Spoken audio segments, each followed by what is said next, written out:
আমরা কম বেশি সবাই তো কোনো না কোনো কাজের সঙ্গে যুক্ত, তাই না? কিন্তু আচ্ছা, কখনো কি ভেবে দেখেছি এই যে আমাদের কাজের জায়গা, সেখানকার নিয়মকানুনগুলো আসলে কিভাবে তৈরি হয়? চলুন আজ শিল্প সম্পর্ক বা ইন্ডাস্ট্রিয়াল রিলেশনসের গভীরে যাওয়া যাক। এটাই আমাদের কর্মজীবনের অলিখিত নিয়মগুলোকে বুঝতে সাহায্য করবে।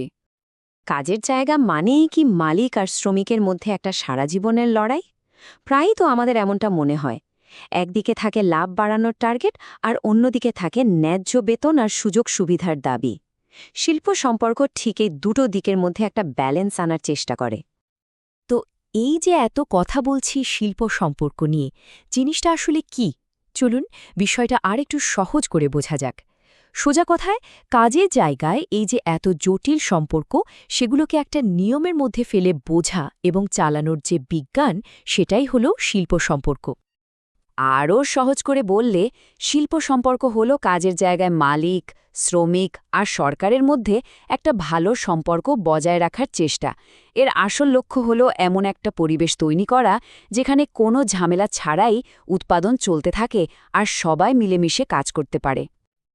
এই খেলার মূল খেলোয়াড় কিন্তু তিনজন। একদিকে আছে মালিক বা ম্যানেজমেন্ট, অন্যদিকে আছে কর্মীরা, আর তাদের হয়ে কথা বলার জন্য ট্রেড ইউনিয়ন। আর এই পুরো সিস্টেমটার রেফারি বা পর্যবেক্ষক হিসেবে আছে সরকার, যারা আইন কানুন তৈরি করে, সবকিছু ঠিকঠাক রাখে। আচ্ছা, এত কিছু করে এই সম্পর্কগুলো ঠিক রাখার দরকারটা কি? কেন এটা এত গুরুত্বপূর্ণ? উত্তরটা খুব সহজ, কিন্তু এর গুরুত্ব অনেক। মূল লক্ষ্য একটাই, শিল্পের শান্তি বজায় রাখা। কারণটা তো খুবই পরিষ্কার। যদি মালিক আর শ্রমিকের মধ্যে সারাক্ষণ ঝামেলা লেগেই থাকে, তাহলে কি ফ্যাক্টরির চাকা ঘুরবে? ঘুরবে না। তাই কাজের জায়গায় শান্তি আর উৎপাদনের চাকা সচল রাখা, এটাই হলো শিল্প সম্পর্কের প্রধান কাজ। আর যখন শিল্পে শান্তি থাকে, তখন কিন্তু সবারই লাভ। ব্যাপারটা একটা উইন উইন সিচুয়েশনের মতো। দেখুন, উৎপাদন ঠিকঠাক চললে মালিক লাভ করেন, শ্রমিকেরা ঠিক সময়ে বেতন পান, আর এই দুয়ে নিলে দেশের অর্থনীতিও এগিয়ে যায়। এখন এই যে মালিক শ্রমিকের সম্পর্ক, এটাকে দেখার কিন্তু নানা রকম চশমা আছে।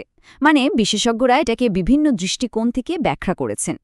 চলুন সেরকমই কয়েকটা ইন্টারেস্টিং তত্ত্বের দিকে তাকানো যাক। এখানে একদম দুটো বিপরীতধর্মী চিন্তার দেখা মিলছে।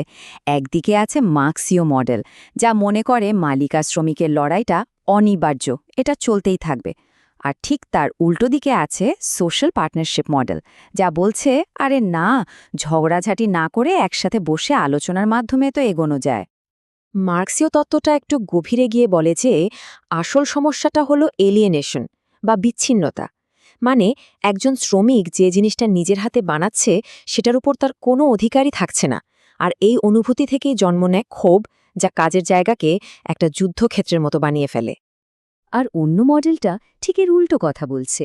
তাদের মতে কাজের জায়গাটা যুদ্ধক্ষেত্র নয়, বরং একটা সহযোগিতার প্ল্যাটফর্ম হতে পারে, যেখানে মালিক শ্রমিক দুজনই একে অপরকে শত্রু না ভেবে পার্টনার হিসেবে দেখবে আর একসাথে বসে সমস্যার সমাধান করবে। আরেকজন তাত্ত্বিক জন ডানলপ ব্যাপারটাকে একটা সিস্টেম বা যন্ত্রের মতো করে দেখেছেন। ভাবুন তো, একটা মেশিনের যেমন বিভিন্ন পার্টস থাকে, তেমনি এই সিস্টেমেরও চারটা মূল অংশ আছে। প্রথমত, সেই তিনজন খেলোয়াড়, মালিক, শ্রমিক আর সরকার। দ্বিতীয়ত, চারপাশের পরিবেশ, মানে টেকনোলজি, বাজার। তৃতীয়ত, একটা সাধারণ বিশ্বাস যা সবাইকে একসাথে ধরে রাখে। আর সবশেষে কিছু নিয়মকানুন, যা এই সিস্টেম থেকে বেরিয়ে আসে। তো তত্ত্বের কথা তো অনেক হলো, এবার চলুন একদম আজকের দিনে ফিরে আসি।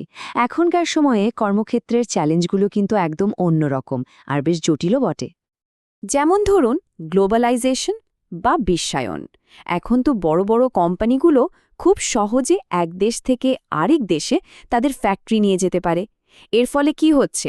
মালিক পক্ষের দর কষাকষির ক্ষমতা কিন্তু অনেক বেড়ে যাচ্ছে, আর অন্যদিকে শ্রমিকদের ক্ষমতা তুলনামূলকভাবে কমে আসছে। তারপর আছে টেকনোলজি আর অটোমেশনের ধাক্কা। নতুন নতুন রোবট আর মেশিন এসে মানুষের কাজ দখল করে নিচ্ছে।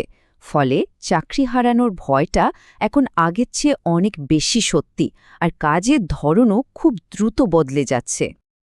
আর একটা বড় সমস্যা যা এখনও রয়ে গেছে সেটা হলো জেন্ডার পে গ্যাপ বা লিঙ্গভিত্তিক বেতন বৈষম্য। ভাবা যায় এই সময় এসেও একই কাজের জন্য নারীরা পুরুষদের চেয়ে কম বেতন পাচ্ছেন। এটা তো একটা বিশাল অন্যায় এবং বড় সামাজিক চ্যালেঞ্জ। তো এত সব চ্যালেঞ্জের কথা শুনে হতাশ হওয়ার কিছু নেই, কারণ এই সম্পর্কগুলো ভালো করারও কিন্তু পথ আছে। চলুন সেই উপায়গুলো এবার দেখে নেওয়া যাক। কিভাবে একটা ভালো কাজের পরিবেশ তৈরি করা যায়? এখানে 3টে মূলমন্ত্রের কথা বলা হয়েছে। 1. ম্যানেজমেন্টকে হতে হবে প্রোগ্রেসিভ, মানে সময়ের সাথে তাল মিলিয়ে চলতে হবে। 2. বিশ্বাস আর সম্মান, এটা ছাড়া কোনো সম্পর্কই টেকে না। আর 3 নম্বর, কর্মীদেরও সিদ্ধান্ত নেওয়ার প্রক্রিয়ায় যুক্ত করতে হবে। একেই বলে ইন্ডাস্ট্রিয়াল ডেমোক্রেসি। আসলে দিনের শেষে শিল্প সম্পর্ক মানে কিন্তু শুধু কিছু শুকনো আইন বা নিয়মকানুন নয়, এর আসল উদ্দেশ্যটাও আরও অনেক বড়। এটা এমন একটা সিস্টেম তৈরি করার চেষ্টা যেখানে সবাই সম্মান পাবে, সুবিচার পাবে, আর একসাথে মিলেমিশে নিজেদের লক্ষ্যের দিকে এগোতে পারবে। আমাদের কাজের দুনিয়াটা কিন্তু খুব দ্রুত বদলে যাচ্ছে। টেকনোলজি, বিশ্বায়ন, সব কিছু মিলিয়ে পুরনো নিয়মগুলো আর কাজ করছে না। এখন প্রশ্ন হলো, এই নতুন নিয়মগুলো কারা লিখবে? মালিকপক্ষ, শ্রমিকরা, নাকি সরকার, নাকি সবাই মিলে? ভাবনার বিষয়, তাই না?